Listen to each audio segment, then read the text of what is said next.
But if you have table 2, there is some problem with the table 2 because the table 2 heading is enrollment in school, whereas your discussion is in college. So I think either college table is missing or there is some discrepancy in the figure. But nonetheless, what I want to mention is that the gaps that emerge from your presentation of the data on education shows that Hindu-Muslim gap was very, very high in 1875, right? Very, very high. But we have first, one census conducted in 1931.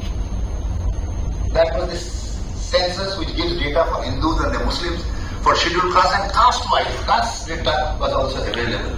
Do you know what was the literacy rate in 1931 in India? 9%, 9.5% literacy. But literacy was defined slightly differently now how we do. Literacy was defined at that time whether you can write a letter or read a letter, because that was the time when reading and writing were confined to the letter writing only. 9% overall literacy rate. What is the Hindu literacy rate in 1931 by the census? It is 8.8% and Hindus are also 8.5%. They're slight, more or less the same. I was just wondering that your table gives some provinces, Bengal, Presidency and other areas. You take the northern part, but I thought your focus was also on the south. If you take south, Kerala had a high literacy even in 1931, and Kerala had a high share of Muslim population. That is why if you look at the overall census data, you do find that in fact higher secondary plus educated among the Muslims was slightly higher than Hindus. Because of the many of the states and the Nizam and various other reasons, you do find that the Muslim literacy was not as low. Things have happened now. I'm simply saying post-independence scenario is much worse than the pre-independence scenario if you look at the macro data. There are figures available which shows that graduates, again these are the researchers' data, not the official data, and the graduates among the Muslims were slightly higher in terms of percentages than the Hindus.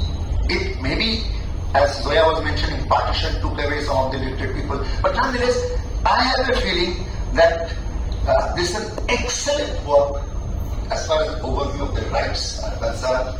I think I have a very healthy sense of disrespect for the data also. I know data hides much, but some amount of strengthening of this perspective, the historical perspective is very, very important.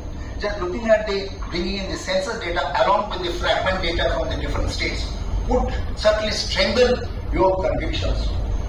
And I do certainly recommend everyone to read this book. It's a very impressive analysis of the political space and the social space that the Muslim minorities occupy today, and this certainly needs to be focused. And I certainly end by saying that I'm not that pessimistic. People keep on asking me that you are in this committee, that committee, nobody listens to you, they don't implement. But nonetheless, things do remain. Post-Sachar committee remains in public domain. It comes in parliament again and again. We have produced discrimination report. In India, discriminates, which shows that there is a discrimination in the labor market. This is also being talked about. So I personally feel that things could change. Things have changed significantly in the last 6 months, and I certainly end up with that optimistic note. Thank you.